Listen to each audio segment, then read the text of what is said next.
Hey, Corinne, Hi, Beth. how are you? I'm I love this question, and I often don't know how to answer in that Uh, moment. So it's just like, give me a second. Um, I actually feel really good. I'm ready for the holiday season, but also for the new year, to the new year, the new mm. sort of momentum of what is coming. Yeah. Yeah, nice. Good. Mm. Um, so you are a 2-4 profile, the Mhm. Hermit Opportunist profile, projector Yeah. in the right angle cross of rulership, which we'll look at a little later here on Aligned to Your Design. But as we were talking earlier, preparing for this call, um, we were chatting about 2027, and I thought it would be fun for the viewers and the listeners uh, to have this conversation Mm. through the projector lens. And I'd love to ask you questions about what you're seeing Yeah. I or love that. what's coming. So, what have you noticed around the energy of people you've been encountering as we move towards the cycle shift in 2027? I see two sort of pictures, and both of them are really similar. And that's the picture of the people who are aware of that there will be a shift happening around 2027, and the people who are not aware of it. But it's interesting to see the underlying pattern is nearly the same in both of them. It's just the intention and thought process seems to be very different. So people who are aware of the shift that might happen or that is happening in 2027, or better said, that it's starting to happen.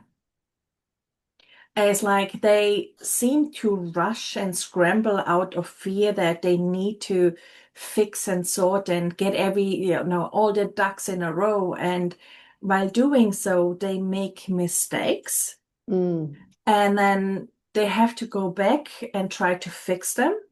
And they end up being more in the fear mode, what is actually preventing from them to step into this new timeline more fully, because we are not here to be in fear. Fear is just a conditioning that we humans currently experience globally. It's like when we look at the timeline till about 2019, it's like you could see sort of an ascension happening with the human consciousness. And then there was this sort of cloud that was put on top of all of us and instilled a deep fear. And when I say a deep fear, like for some, it was fear of losing their livelihood. For others, it was fear of surviving. For others, it was fear of being controlled by an outside force. So we all had different fears, but it doesn't really matter. The issue is what fear instills within us. It disconnects us from our authentic self, from our core self. We can't make rational decisions. We can't hear our intuitive nudges clearly. We can't, move through life in a way that is actually beneficial and aligned mm, for us. It's like we scramble. And through that scrambling, we create even more disease within the experiences we are having. And with disease, I mean it can be symptoms, but it can also be patterns that we have in our relationships, that we have in our finances, that we have in, all areas of our lives. It just means we are not at ease in that area. And all these symptoms, so-called symptoms, they just our lives trying to tell us, we're on the wrong path or we are not in alignment or, come on, hang on, pause, breathe, notice, realign, be in a way. And I see this as a problem in a way in the time we're moving into, because the time we're moving into is about empowering as being empowered as an individual being. But as long as we are attached to fear and these sort of self-sabotaging behaviors that come out to play within our experiences when we are connected to fear, as long we can't really be the empowered, leader, being, person we are. And and that's important for us to sort of realize and see the distinction. And then I see these other beings who are maybe not familiar with, sort of the 2027 timeline. Um, they sort of in this, often I notice in this movement of, the last couple of years have been really hard. We have been stuck, and now it's time to fix everything, go out and pressure forward. So it's the same motion. It's maybe different agendas, but it's the same motion that these types of people go through. And both is led by fear, both is led by the not self. And for us to actually come back to who we are, we need to pause and slow down and invite the sort of a natural rhythm into our beings to notice, allow, and connect to what might be beyond our logical understanding of who we are and how we are here to function. And I love human design for that. But I also see a lot of people try to intellectualize it. And then no change will ever happen because it's not embodied. Like we're not embodying it. We overanalyze it. And it's about us coming back to our bodies. Basically, that's what I'm seeing, what the goal needs to be in a way. Yeah. It's making me think of something I've been experimenting with for about 4 years. I haven't really been able to sleep well for about 4 years for a variety of health reasons and whatever. Mm. And this past 2 weeks, I said, enough. There's got to be a natural explanation for what's happening with my body. I'm going to start listening to my body, and I'm going to start going to bed only when I'm tired.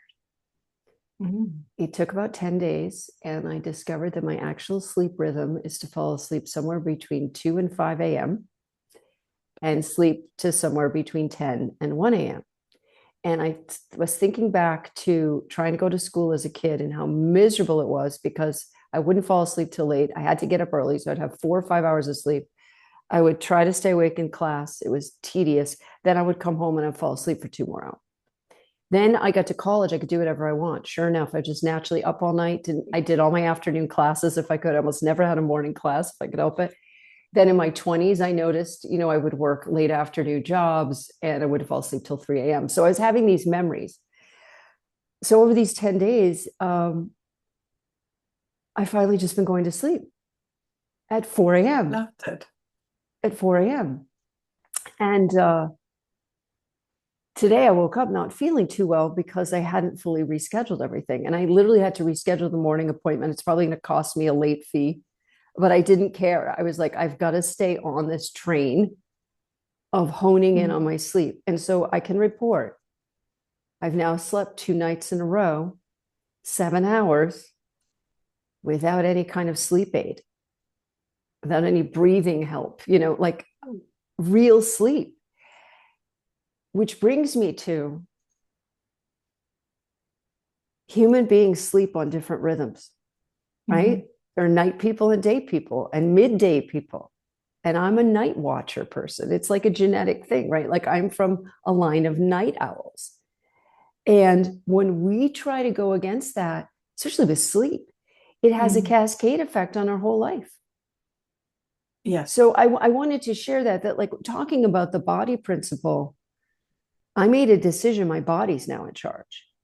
And I am reshaping my whole life around my body, which means the mental thing is really getting hammered because it's like, no, I can't do that. I'll be asleep then.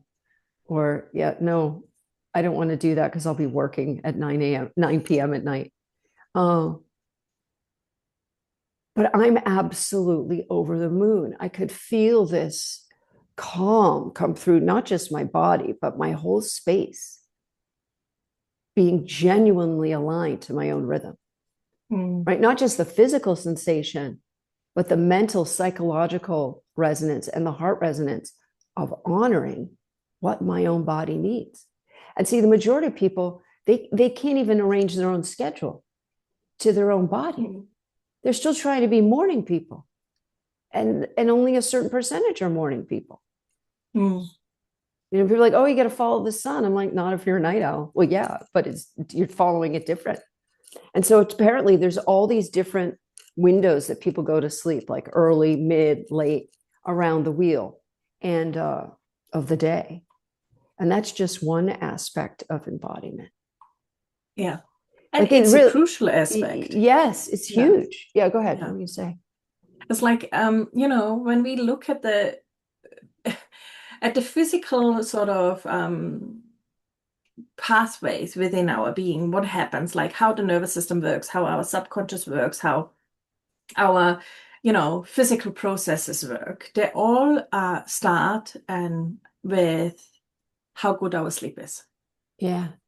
And Yeah. and when our sleep is not really working for us, all the rest is impacted. It's like this domino. It's like, this domino you push. And of course, when your body is in stress because it didn't have enough sleep, your nervous system reacts, your subconscious reacts, your brain chemistry changes, your hormonal chemistry changes. Like it has all these sort of ripple effects that go through our whole being, that like physically, from a chemical perspective within our body, within our brain chemistry, it's really hard for us to, be us and not our not self. It's sort of it's one like really crucial, if not one of the most crucial points that we need to look at. See that it's so powerful. And of course, people with a 9 to 5, for them it's hard. And I feel like we as a society, we need to sort of rethink how we, operate stores and shops and businesses. Because if everyone shows up at their best, how much more impactful their work is, no matter what kind of work. Yeah. Yeah. Yeah. There could be businesses open at those hours. Yeah. The night owl restaurants are usually full in cities, they're full. And I was a theater person, so a show would end, then we'd go eat. Then I'd get home, I'd be all amped up. I wouldn't fall asleep till 3. So yeah, it's fascinating how we're coming into this. So as you look out at the future coming towards us in 2027, what have you noticed that people are afraid of?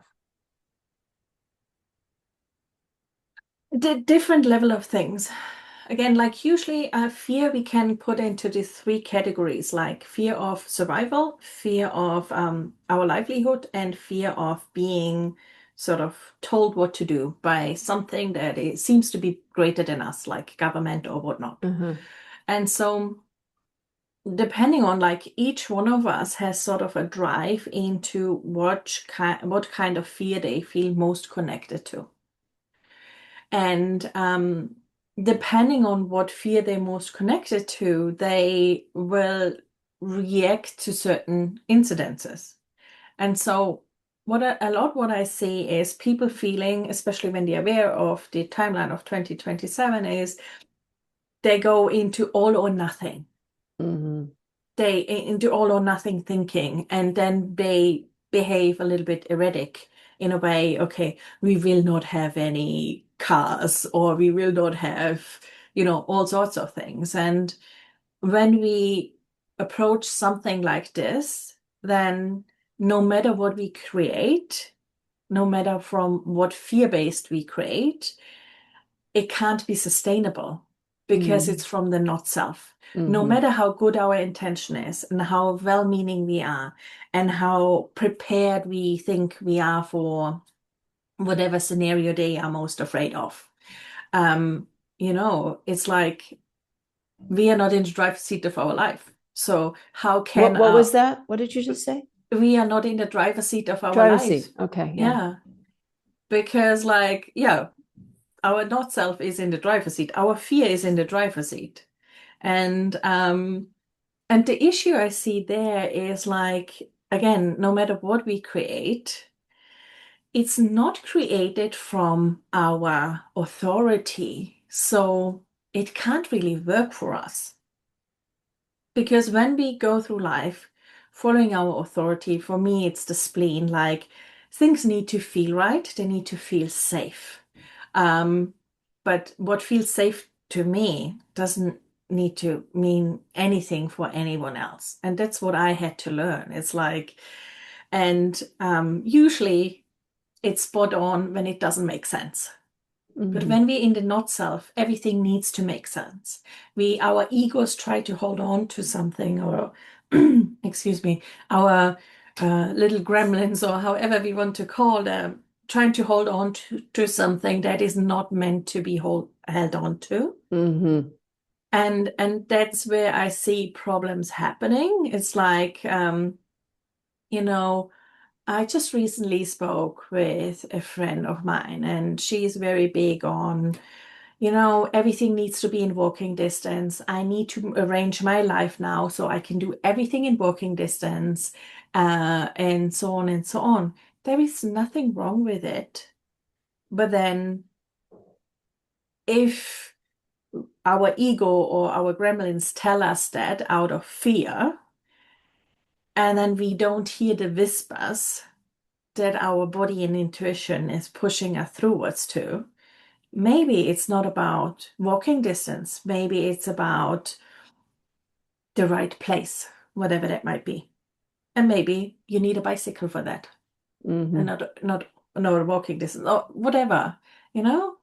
It's like, yeah, many of us get so stuck in our minds and our egos. And when we look at the body graph chart, like not many people have a definition up here anyway, but we are all stuck here.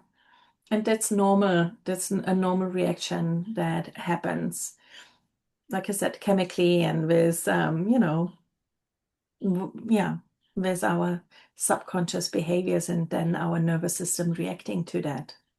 Mm. Yeah.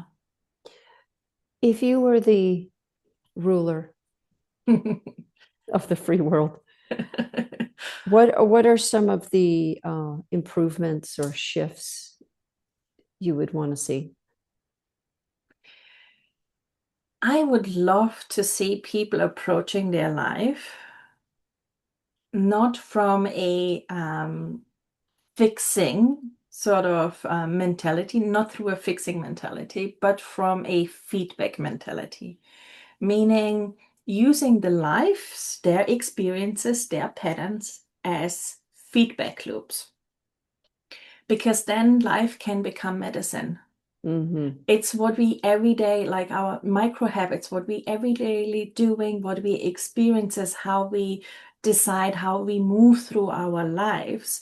It's what either creates ease or disease. Mm. And again, I'm not talking just about the physical, I'm talking about, financial, relationship wise, impact wise, like on all the level we can imagine. And I see, like, if I would be the ruler, I would get everyone to pause for at least 3 months. Like, just remove yourself from your life as much as you can and just go through the motion to deeply understand your nervous system, your subconscious, start to rewire your subconscious beliefs because it's like, when your subconscious has a certain belief. It's like it puts on colored lenses, Yeah. glasses, and we see everything through that lens.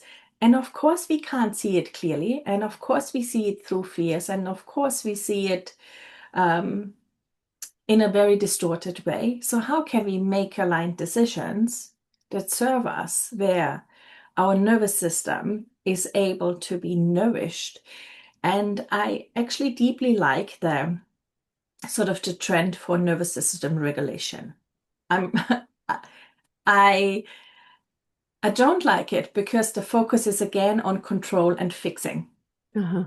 And as long as we try to control and fix, nothing can be controlled or fixed because we attract more of that needs control and fixing. And when we move away from that and start to learn what are our defaults, what are our patterns, what are the secondary gains for everything, because often we try to rewire our subconscious or change our behaviors or, do this or that. Like for me, a big one is being visible. Mm. My whole design is about being visibility and showing up, and my whole being doesn't want to do that. Mm-hmm. Second line coming through.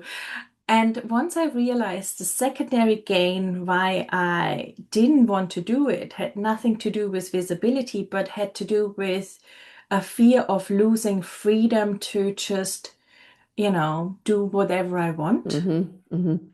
Um, I could repattern it, and it has become so much easier to connect and show up and be with people and speak with people. But if I just focus on the visibility and just try to push myself to be visible, there would always have been this backwards and forwards. And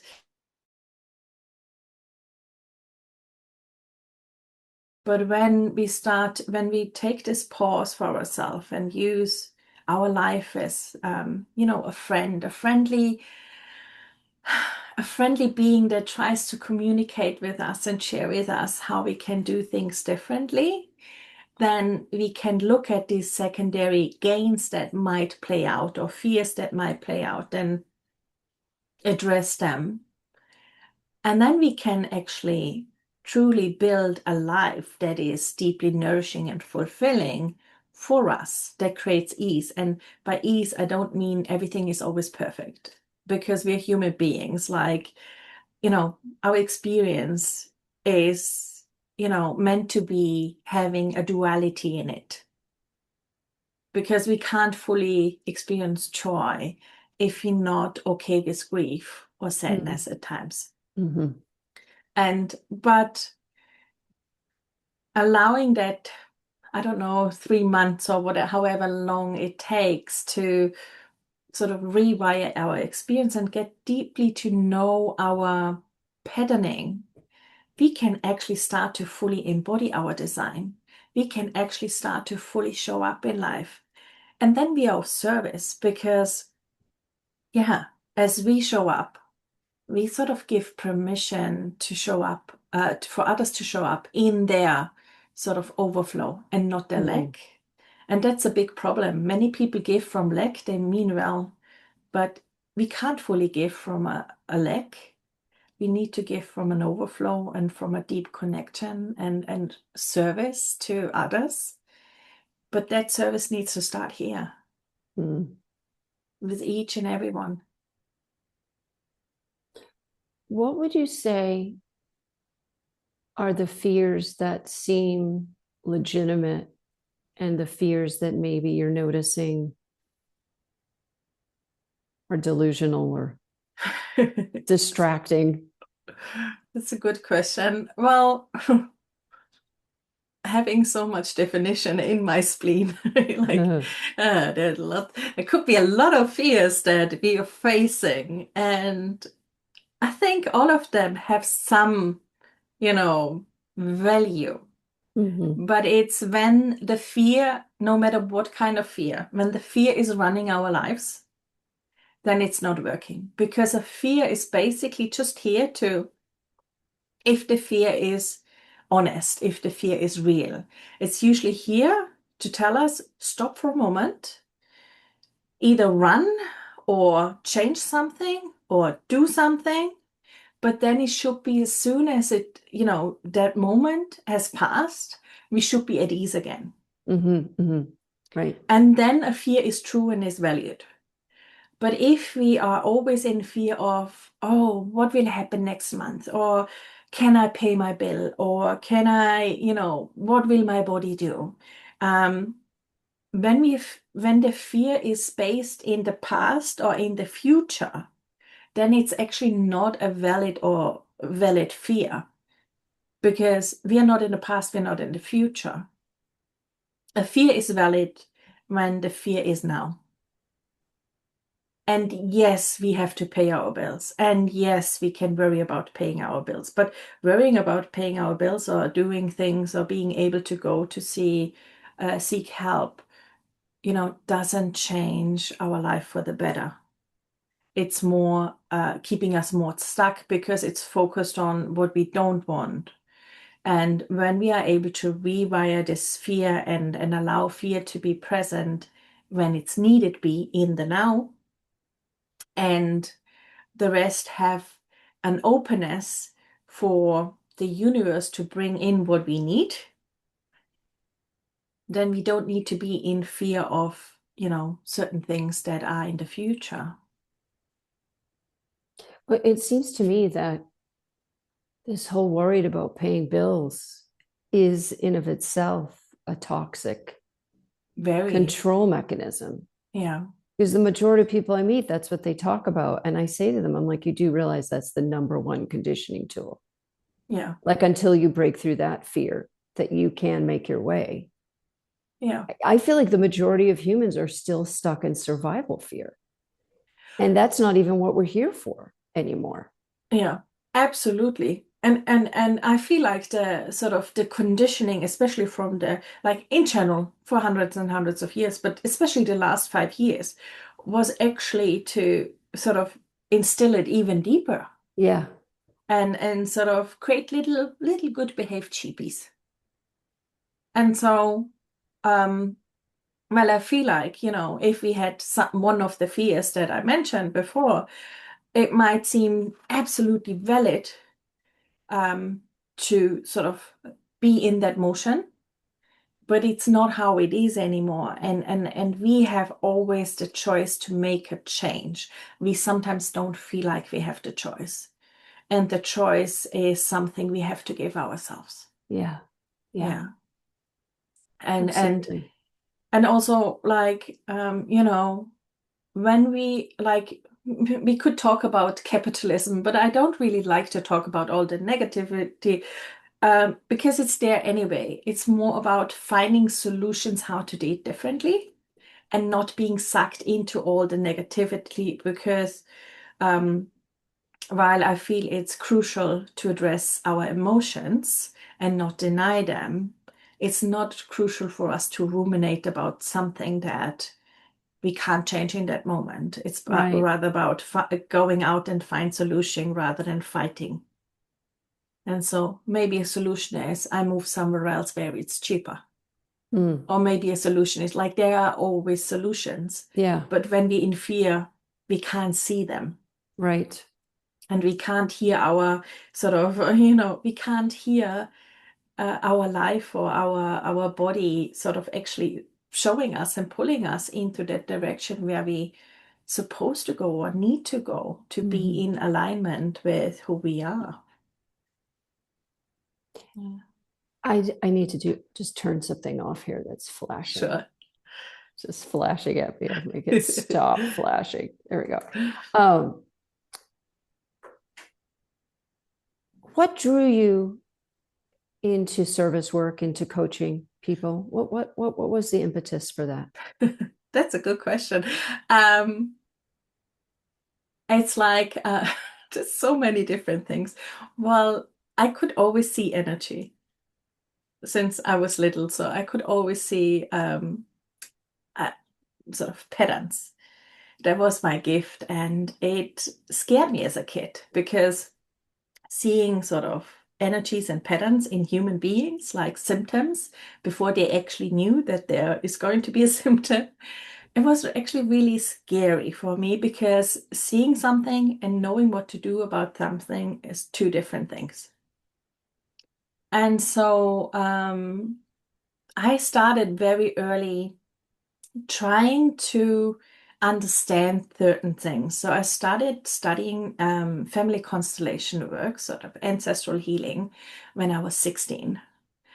And then I started studying naturopathy when I was 23 because in Germany, you have to be 23 to start studying naturopathy. So I had to wait. And when I was working in naturopathic field, what I loved it in many ways, but I also quickly noticed that when we only address the body, then nothing is sustainably changed. Mm, mhm, So I would have people come, get all well, and a couple of years later they come back with a different symptoms. And I was like, no, that's not working for me. And and so this led me on a journey to do a lot of studies around, um, different coaching modalities, shadow work, and nervous system repatterning, subconscious reprogramming, like you name it. I probably studied it, and because I love learning, like mhm, with my yeah, in my design, like I'm all about learning, and this sort of has led me to where I am today, and now I'm at the point when I support my clients. It's like we're going on a journey together. I'm mhm, not, what I really dislike often is people putting them above their clients. I'm not more or less than my clients. mhm, I'm walking with them. So we are walking a journey together, and the journey is of self-discovery and rewiring. And we're looking at all the patterns, because we need to look at all the patterns to create sustainable change. If we only look at the mind, it doesn't last. If we only look at, at the nervous system, it doesn't last. If you only look at the body, there's too many aspects of our experience that we need to look at. So, in a way, I have always been on this journey. I've never not been on this journey. And I had my own experiences where I didn't listen to my body because my ego said, like, no, you need to do this and that. And then my body reacted and got sick and created symptoms. And then I had to pause and really take in my own medicine. And mhm, and this gave me a much deeper appreciation of that medicine. And we all have our own medicine. And we all need to share it with the world because that's the only way where we can create a better world.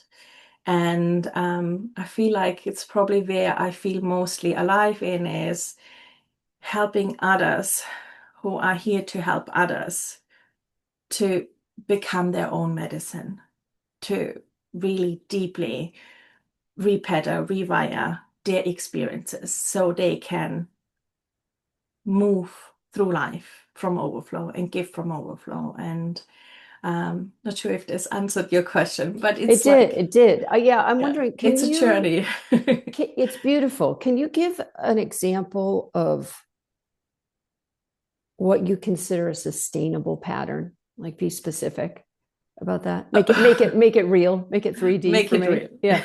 Okay. So let's see. How do I waste it? A sustainable pattern, for example. No,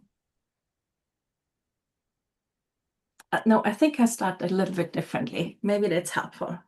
So I just had a conversation on the weekend with someone, and he was talking about the symptom he has, a tinnitus in his ear.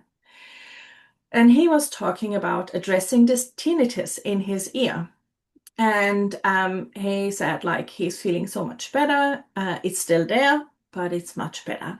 But he has been working on it, I think if I recall right, for 7 years. Mm, And then I was like, okay, but did you look at your liver? And did you look at the emotion in your liver? And he's like, no, why? And I was like, yeah, the tinnitus is energetically always connected to the liver, and the liver reacts when we don't live our emotions of anger. So when we don't set boundaries, when we always try to be the nice one, when we try to please everyone, and we've learned that it's not good to, yeah, be angry. And so for me, I would address the emotion that is stuck in the liver, I would maybe support the liver a little bit. And then I would see, like, ask this sort of symptom of the tinnitus, what do you need to tell us beyond that? And then see what happens. Just be open, curious. It's play. It's like we can't take things too seriously. So for me, sustainable change, no matter in what way or form we want to look at it, no matter if it's again money, health, impact, is about looking at the whole picture. So the whole picture can come to a place where it can move by itself and it can come into a completion. So once we receive the message, no matter what message this is, say, for example, we are able to make a lot of money and then it runs through our fingers. And then we're able to make a lot of money, it runs through our fingers, is a symptom. So when we are able to look beyond that symptom and look at the different aspects, that what is the message behind the symptom? What is the secondary goal that might need addressing? Then we can come to a completion, but not by us making it complete, not by us fixing it, but by us allowing the sort of the medicine of it, the potency of it to take place. Then there is sustainable change because it doesn't need repeating. And yeah. No, go ahead. What were you going to say? Yeah, and that's where I see often the problem is people create a change and then they can't sustain it because they force themselves to take the steps, but then all of a sudden they don't have the capacity to continue with the steps because the root cause wasn't addressed. Mm. And then it's not sustainable. Then a year or two or a couple of months later, it's sort of all sort of collapsed back into what they experienced beforehand. Maybe you said this, I don't think so. What happened with the person with tinnitus? Like, how did it resolve? I just spoken with him on the weekend. It's not my Oh, client. okay. I just Okay. we had this I see. conversation, Yeah, but yeah, I felt like it would fit in nicely. yeah. It was just yeah, we had this conversation, and basically I invited him to look beyond the things. But I have worked with a lot of people with yeah, tinnitus in the past, and it's always a fairly similar pattern. What's the biggest pattern you've shifted I that think you might can think be of? I've shifted a lot of pattern. Yeah, but like what's the one that stands out today? Um, sharing my message or sharing what I feel called to share without my throat closing up. That was a big one for me because often when I would share my thoughts or what I see, all of a sudden my throat would close up and there was nothing I could do. Like no matter what nervous system work I did, Uh-huh. no matter what other works I did, it just closed up. And then I couldn't speak, I couldn't share fully. And that was a really big one for me. There are many around money. Yeah, I tend to have this loop in managing to make a lot of money and then my body collapsing into no, no, no, no, you can't continue this way. You need more rest. You need your freedom back.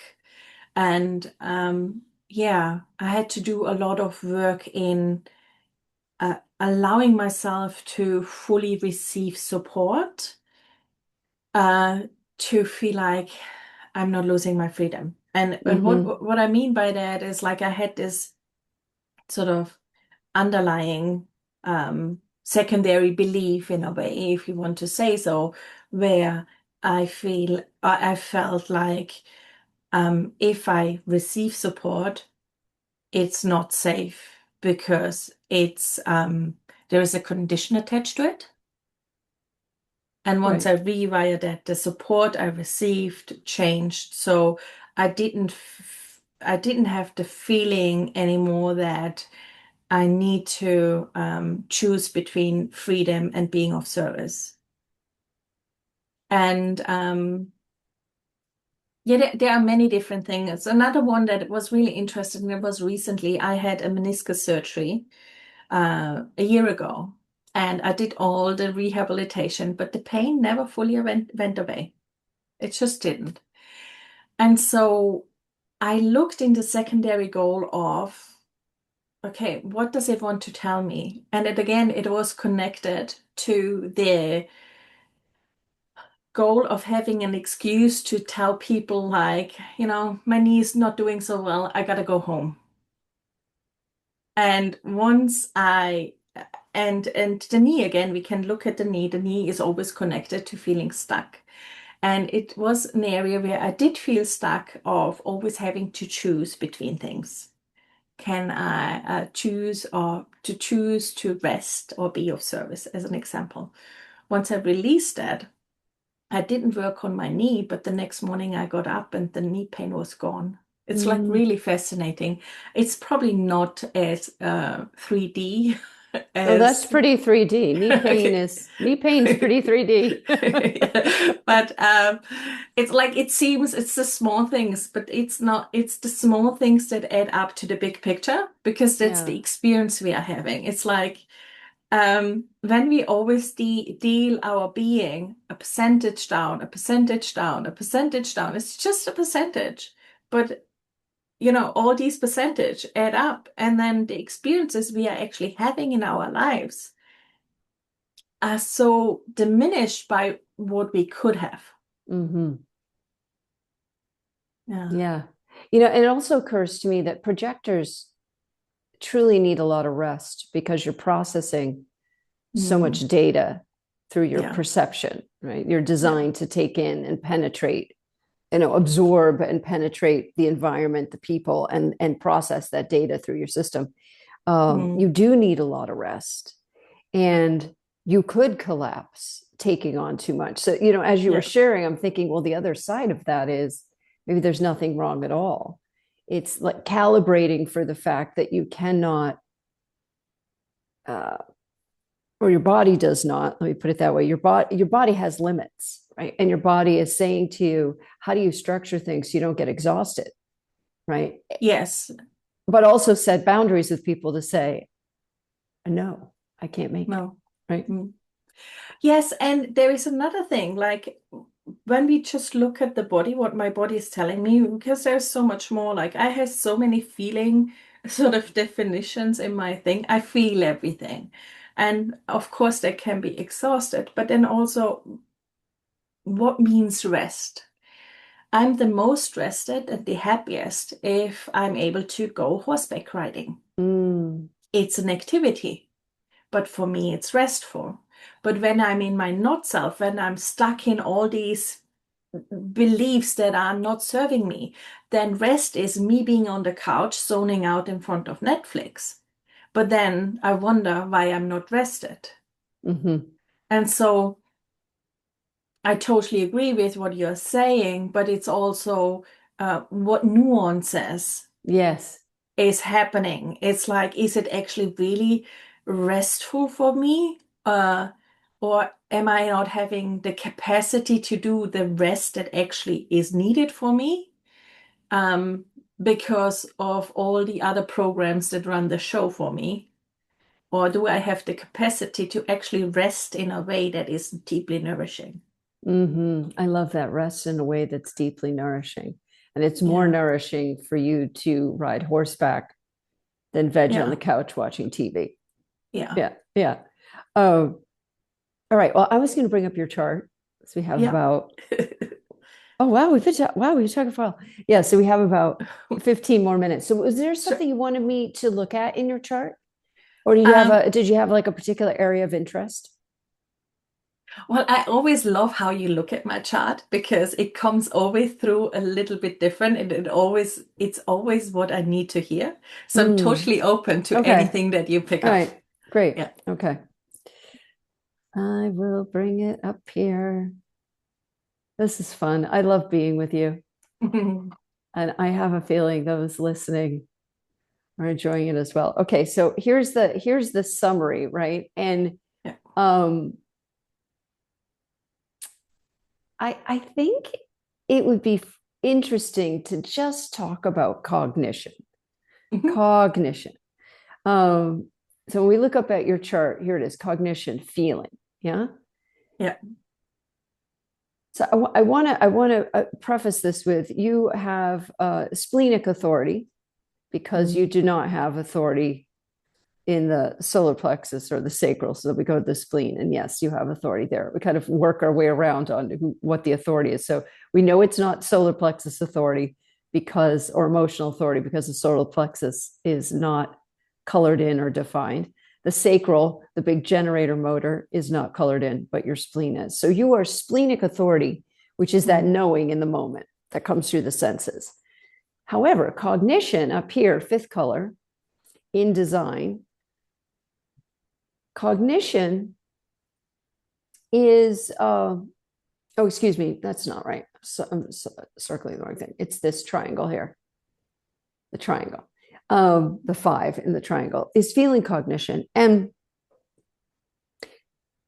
cognition is how the body knows, right? It's how the body decides. And I am also feelings cognition. And what has helped me so much for my form principle and being embodied, form principle, body principle, is to trust the cognition for myself, right? Mhm. When to sleep, what to eat for breakfast, what do I feel like wearing? Oh, and and so the way I look at the body graph is that we actually have two primary inputs for decisions. We have the cognition, which is how our body is deciding, and it's somewhat unconscious, although we can become aware of it. And then this, in your case, the splenic authority is for Mhm. dealing with decisions in the environment, right? Outside of you, other people, job contracts, marriage proposal, having a child, like things that will involve the environment. But for choosing what to wear, what to eat for breakfast, whether or not you feel like taking a class, that's going to be feelings cognition up here. Um, and so I want to say for people watching us today, you can look at your chart. If you go to yourpurpose.com, you can get a human design chart and it will tell you your cognition for this discussion today I'm having with Corinne. And also, you'll see Corinne's details down in the description if you want to reach out to her and have a chat with her, which I'm sure she would love. So, how do you experience feelings cognition? How have you become aware of it operating in your life? Um, it's always there. It's never not there. It's like it's what I noticed the most. Like I walk into a room and I know immediately what is happening for each person. And I know immediately, do I need to leave or can I stay? Is it safe for me to stay? And there is this like, and if I try to override it, it doesn't work for me. It doesn't. But often it's like also, for me in particular, it's like I feel other people's things in my body. And what I had to learn is to sort of clear everything out that is not mine very, very regularly. And I feel like my son has a feeling cognition too, or one of them. And he too is like, we just feel everything. And it's so easy by feeling everything to react to things that are not ours. And it's Mm-hmm. like it is a practice of discernment, what is mine, what is not mine, with this cognition. That's sort of my experience. And I'd love to hear how you experience it, but it's like it's very immediate. It's just there. You like, yeah. Yeah, well, because it's the at the fifth level, the five in this context represents sound. Right. So Mm, if I back up and go through the cognitions, the first cognition is smell, right? Most primary, then taste, then you have outer vision, right, which is the mm, three. So the first is taste. The second is no. Excuse me. The first is smell. The second is taste. The third is outer vision. The fourth is the inner vision, where someone closes their eyes and they can go inward and see. And then we're the fifth, which is feeling, and then the sixth is touch. And I find that people have touch cognition. They're often amazing Reiki masters Hmm. and massage therapists and osteopaths and chiropractors and all that. Massage therapists, I maybe said that. That's the touch. At the fifth tone, it's feeling, and it's the frequency of sound itself. Mm. So what's happening at that level is we're picking up all the sound. My ears started ringing when they put in the 5G because I'm feelings. So Yeah. at night, I have to shut off all tech. I'm actually thinking of building or getting built a Faraday bed. So when I go to bed, I am blocked from all the interfering frequencies. Ideally, I will be getting out to nature more and more and more. I'm working to, we're all working towards our shift in lifestyle, but I feel safe. I feel good where I am. I've been waiting to respond as a good generator, and I really like where I am. And yet there's a lot of matrix noise, right? The grinding of the machine, the construction, the crashing of the construction. One building's being torn down over there, another one's being built. So there's always like things clanging and banging, and then there's trains going by. And on some level, it's really lovely. I like to hear the grind of the matrix. But the contrast of that to the sounds of nature, they're very different. Like one is metal grinding on concrete, it's a certain sound, and it is natural. It's like it's human beings, with their ability to use these thumbs, right? So we as humans can create sound wave frequencies that aren't necessarily helpful. Let me put it that way, or they're not exactly pleasing.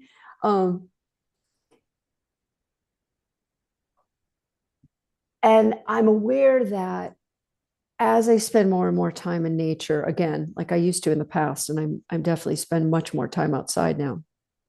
Going to nature helps me calibrate my hearing and my body's ability to process all this sound. But I wonder, if there were instruments that could measure it when you walk into that party, let's say, and you're bombarded, because you're going to hear the voices before you walk in, right? The voices are coming out of the building, right? There's a frequency coming towards you that is sound, so I can tell by sound. I can tell, I bet you can too, one sentence out of someone's mouth, and my body knows whether they're telling the truth or not, way before my mind even registers it. Yeah. It's like I feel that in my solar plexus. I know immediately, like, if they're telling truth, half truths, whatnot. It's like just there. And I totally agree. I react to all the frequencies, phone towers and everything. And I had to put in a lot of devices into my home to be able to sleep. Because, once they made changes in a phone tower nearby, like I couldn't sleep anymore. And, there is so many nuances, and nature is deeply healing. I think for everyone, but especially everyone who is feeling cognition, like we're not designed to sit in front of this little square in front of us. It's like we're designed to sit in the garden. And that's something I actually started doing. A lot of my client interactions, I actually moved to the phone so I can sit in the garden. Better. And What did you know? Sorry, go ahead. I noticed a huge difference. So my nervous system reacts to light, like I have the ring light on, and it's a bit too bright for me. And also it reacts to sitting in front of a computer. And so that's normal in front of a computer. That's what happens to me. I made peace with it. And if I sit on the phone, like with headphones, I don't have the phone sort of in my face, and usually I sit in the horse paddock or under the tree, and I take my client calls. It's like I'm so much more at ease. I can hear so much more the intuitive guidance come through. And usually my animals chip in if I need to share something with my clients. And it's so funny because my clients are usually at the beginning often a few say, but I would love to see you. And then they have a couple of sessions on the phone, and then they say like, I never thought about it. It's so much more potent because I ask them to be in nature too. So I get them to go for a walk in the woods or, spend time in nature while we have this, our coaching calls, Mm-hmm. conversations, however Mm-hmm. we want to call it. And it's so much more natural for me. Yeah. So yeah, my nervous system doesn't react to that. Like I will not have any red spots anywhere when I Well, sit in nature. I was listening to a lecture from Ra Uru who Yeah. downloaded Human Design, and he was talking about feelings cognition. And he said that these are the kinds of people that should not be around electronics, that they are, Mm. in a sense, anti-modern. Yeah. And that's been challenging for me because I love to dance and I love house music and hip hop. And I love so much of the modern tech. Um, it's almost felt like a war in me to balance them. But now I know I have permission to have both. That being said, as much as I love the modern age and modern music and tech, I feel more solid and grounded and rested when I spend more time in nature. Mm. There's almost no comparison. You know? Yeah. And I feel it has a lot to do with balance. It's like we don't need to choose either or. It's just like we need to find our balance, whatever that might be for us. I still spend quite a bit on the computer, in front of the computer, because I need to do work. But it's like if I don't have to do it in front of the computer, I'm at the place where I choose I will not do it in front of the computer. Yeah. It's like, yeah. So your incarnation cross is the right angle cross of rulership, where you have to have someone or something to rule. And Yeah, what would you say? Granted, that was written by no. Raw, who, Yeah. was very left. You have to have someone or something to rule. What would you say is your area of rulership, of leadership? That's something that feels very tricky for me to answer, to be honest, because I never really saw myself as the leader. But I also know every time I step into a room, that people come to me, they feel drawn to me, and naturally, through conversations, Mm-hmm. I'm able to open their minds about things they didn't think about before. So it's hard for me to answer. I know I have a natural leadership ability within me. Um, yeah, but I'm not sure about the full extent of it yet. And Yeah. maybe it's just coming to me when I'm a little bit older. Who knows? Who knows? Who knows? Well, Who let me knows? show you something. I can see what you think about it. All right. You see your chart? No, yeah. Okay. So you get gate 26, which is off the will or the heart, Mm, right? So that's your personality sun. That's the strongest energy. And then your personality earth is 45, 2 here. So yeah. these are tribal. And the purpose of tribal is support. Tribal Mm, circuitry is about support through resources. So the support could be nourishment, yeah. hugs, food, shelter, Yeah. water, money. That's the tribe is here to generate support. So people with tribal circuitry like you have, it's about generating resources. Hmm. And your 26 is the deal maker in line 2, taming power of the great, meaning you can fashion your words and presentation to be alluring and attractive to people so they'll want what you have. And then Yeah. the 45 off the throat, it's the only gate off the throat that belongs to the tribe. So gate 45 is the only tribal throat gate, making the Hmm. 45 gate the gatherer, the teacher who gathers the students to teach them how to fish rather than giving them the fish. Yeah. You teach them how to fish, you teach them about commerce. And that's the real power of the 45. The true king or queen educates the tribe for prosperity. Mm. And if you look at a lot of the people in the world who do have this gate, who are in leadership, They are not empowering their people to be resourced, right? They're doing the opposite in the shadow. So the shadow would be disempowering the tribe from education. Okay. Because the real key to Gate 45 is gathering people together to educate them about what is going to create more support for the tribe. Yeah. Yep. And then the other pieces of rulership, you have 47, line 4, known as repression.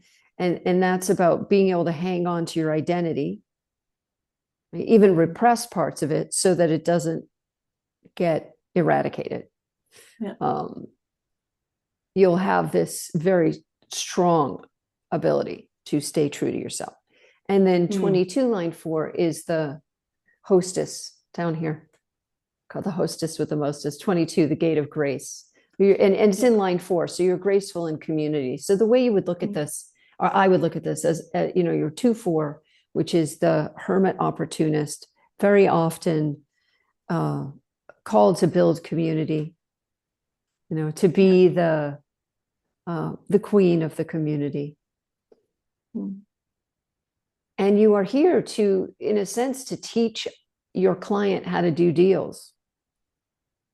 And you are here to gather people, to teach them, to gather your community and teach them. So this is the chart of someone that needs to have group. You got to bring people to your groups. Yeah. You got to build your community, which you just start building. Yeah. And they will come. I mean, you're not a builder as a projector per se, but you put your invitation out there. And to come to the community. Yeah. What were you going to say? Yeah, I feel like it's I naturally do that because, like, by the way, I support my clients. I actually teach them about their mechanics and what is happening within their experience and how they can change it. It's like, for me, is everything always about empowerment. I don't want to have power over anyone. It's always about, like, okay, how can I give you the tools so you can sustainably move through your life, be impactful, and make good money with it. You know what it is, though? Empowerment's more individual circuitry. I mean, it's fine to empower people, but I'm using semantics right now. But I want to be specific about it because, yes, it's empowering people, but more so for you. You are here to teach people how to have businesses that make money. That's what your chart is. Yeah, I know. That's where you got to focus. Like, so the more you market that I help you become a profitable entrepreneur. Yeah. So you have support. That's what brings the people to you. Because empowerment would be more not self. I mean, yes, you're going to empower people, of course. But the thing for you is that you have one of those tricky charts. I've seen this from time to time where the person's own financial well-being comes from teaching people about money. And often people will say, well, I haven't been super successful with money. How am I going to teach this? I'm like, well, you're not going to be successful with money until you teach it. Because it's what you're here to teach.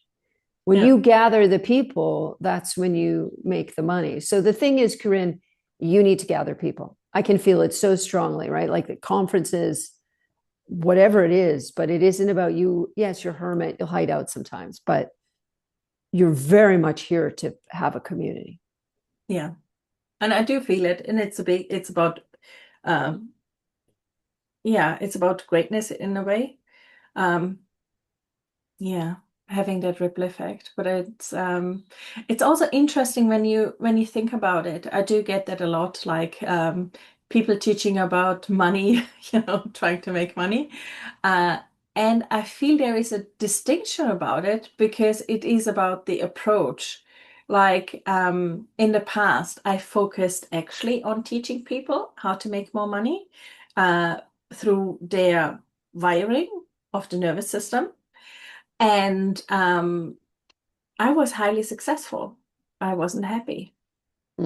And when I came back to a sense of, and that's where my body actually collapsed and said, like, no, that's not how we need to do it.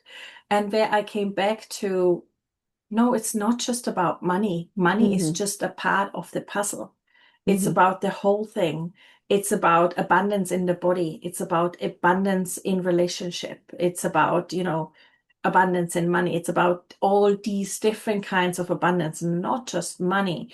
That's where things changed within my body and where I feel called to support people. Because when we just focus on the money, it's the ego. It's not. But it is the ego. The ego's good. No, The ego is good. You need to it- your ego is I your know. physical heart. Your I ego know. is necessary. Yeah, but I don't mean that ego. I don't mean the hard definition ego. That's a good one. It's just it's a healthy ego. I mean the not self, not healthy ego. Yeah, So but maybe I need to what use a does that have different to, word. yeah, what does that have to do with Yeah, you?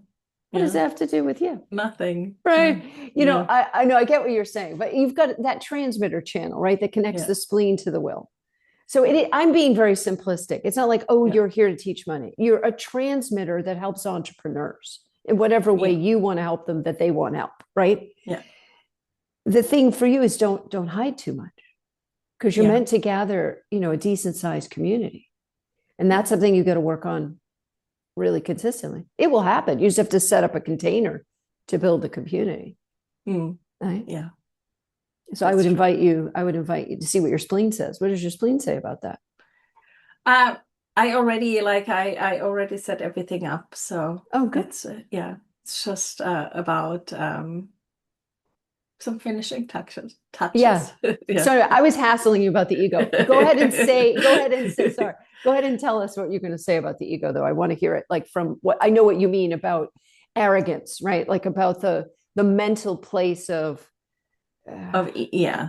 It's of like I have to have this thing and my identity's wrapped up in this thing and I'm going to force it to get it because my ego wants it versus what's yeah, correct. Visit was correct. And that's so true because that's what makes us sick or uneasy. Because like when we look at the ego in a human design perspective, the heart being the ego, it's like it's healthy. I set boundaries. I stand up for my truth. I'm taking what is mine, but I'm not robbing others in a Mm-hmm, way. mm-hmm. I'm not Yeah, sort of, yeah, it's clean. right.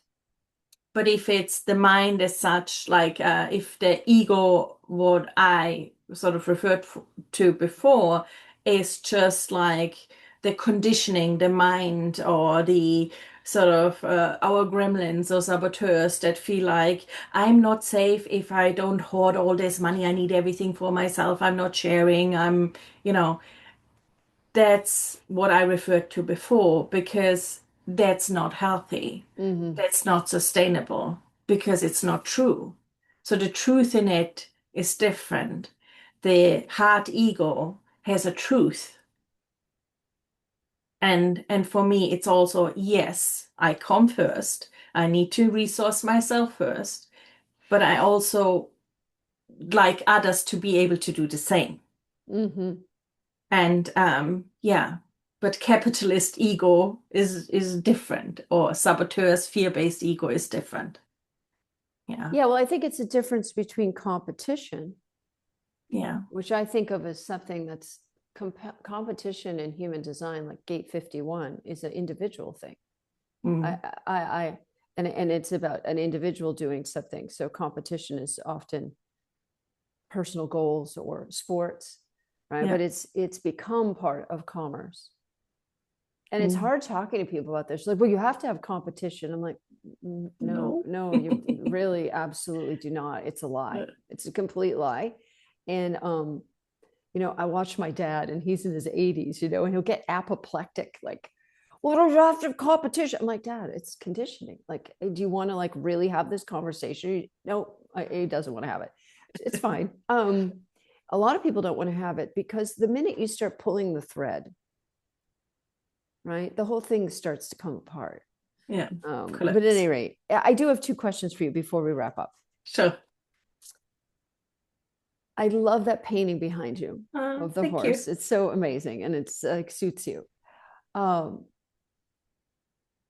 what is it about horses and horseback riding for you? Stay home. Stay home. Especially he is. Yeah. Home. I feel like I met him when I was 16. He was like 3 days old. And I'm not sure why it makes me emotional after all these years, because he is 25, nearly 26 now. But he was the first being where I felt seen, completely seen. And he gave me the strength to be me. Yeah. How did you know he was seeing you? It was a felt sense. It was this,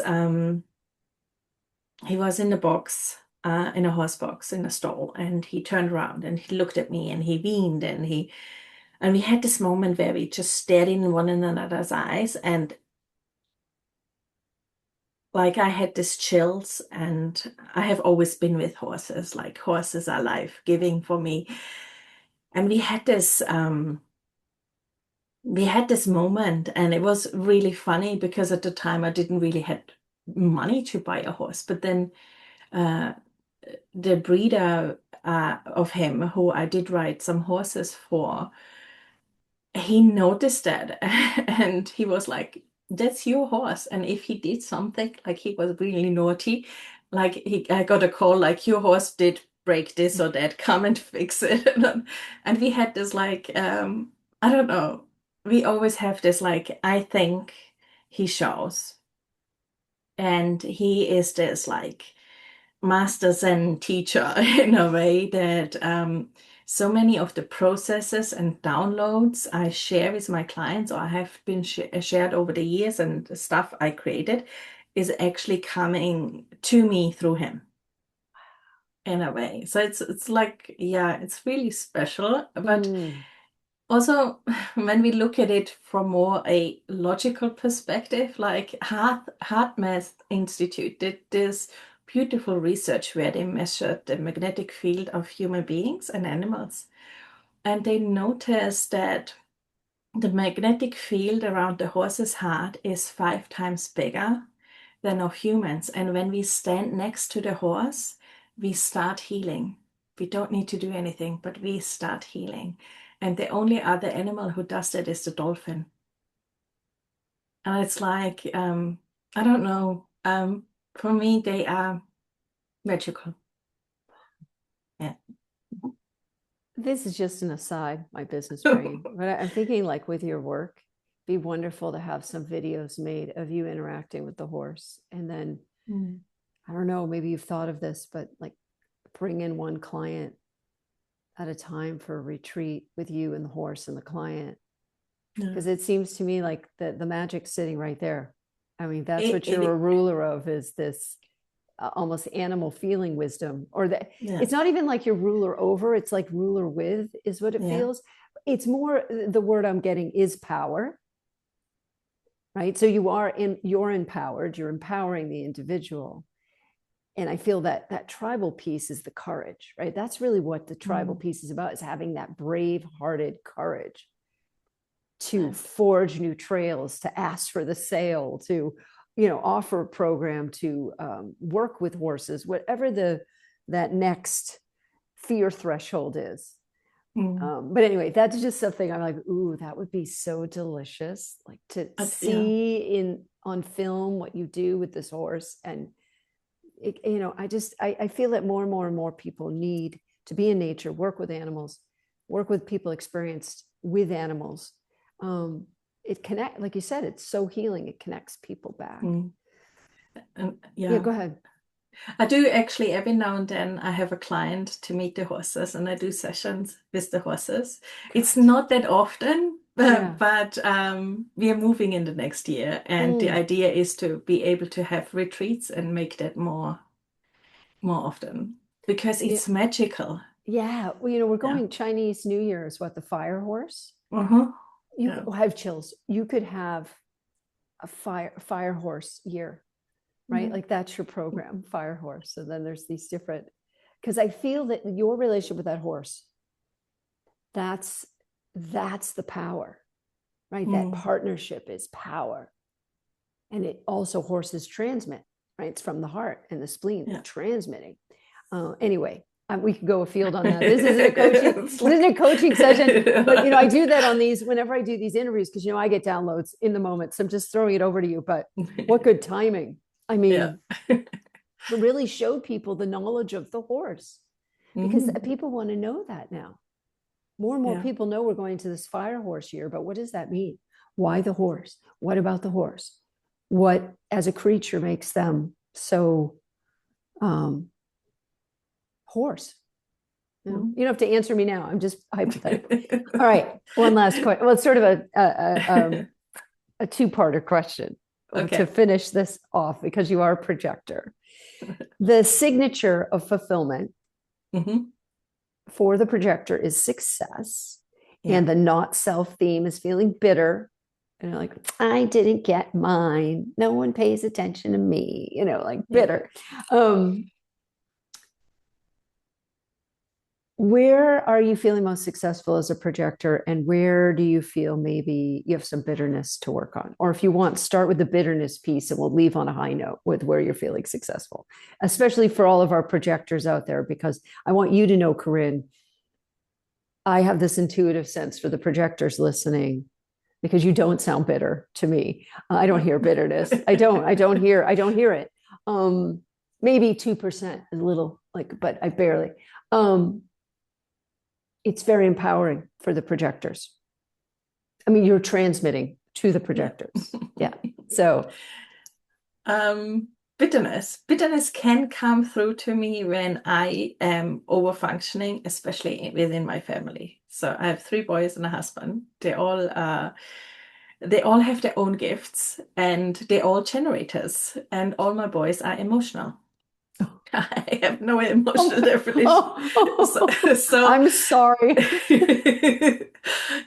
They are here for a reason. They are teachers. It doesn't always mean I need to like it, but I get bitter when I feel like I'm over functioning and they outsourcing things to me. And that is something where I can get bitter. But I also notice it has to do with me because I choose to overfunction. Yeah. And so every time I catch myself, and I'm not really bitter, that's not me. But as soon as I catch myself that I start to get angry or resentful, then I'm sort of really taking a moment to come back to my body, looking, okay, what do I need to feel nourished? And I do whatever I need to feel nourished. Sometimes it's I go and hug my horse. Another time I walk my dog. Another time I sit in the sun. It's mostly connected to nature, but I do something to bring the nourishment back. And then I go and approach it and say like, okay, so that's what you wanted me to fix for you. How about you get started, and when you get stuck, I come and guide you. And so I turn it around. And so I can really change the bitterness around things really quickly. And I feel like we all have these different areas in our lives where we might get stuck. But usually it's like a pattern within us. And we need to start to notice that pattern and see, okay, what am I contributing to that sort of pattern? And how can I change how I contribute to it so I am resourced and nourished and don't have to continue this loop? So that's for me the bitterness, like where it starts and ends, where we have to always to start with us. It's I could go and say like, why don't you do it yourself? But then, that wouldn't work because then I do it in the not self-bitterness. But when I take care of myself first, I can change how they react. Yeah. And what does success mean to me? Success means to me that I have the freedom to choose what I want to do when. And that includes like I have the money to do the things I like doing. It means I have the time freedom to do the things I like doing. It's sort of, for me, it has a lot to do with freedom freedom is deeply connected to a sense of success for me, because when I feel I have the freedom, I don't have the pressure to, worry about money or not being able to pay something or do something. And that is deeply connected to, for me, to be successful or feel successful. Another thing is when I can share freely my thoughts without me having an agenda. Yeah. Because every time I have an agenda, like I buy into that I need to prove myself, I need to do something, I need to be seen, what not. But every time I can share just normal conversation with someone and connect with that person, I usually feel seen, and through feeling seen, I feel successful. Mm. And I attract more of that in. Yeah. Nice. Thank you. Yeah. Thank you for your time today. Thank you for having me. This is great. I love listening to you. My feelings cognition feels really good listening to your voice and the very wise and useful um, insights that you share. I'm very grateful. I'm very grateful. Well, thank you to you, and thank you to everyone listening. And we'll see you next time on Align to Your Design. Okay.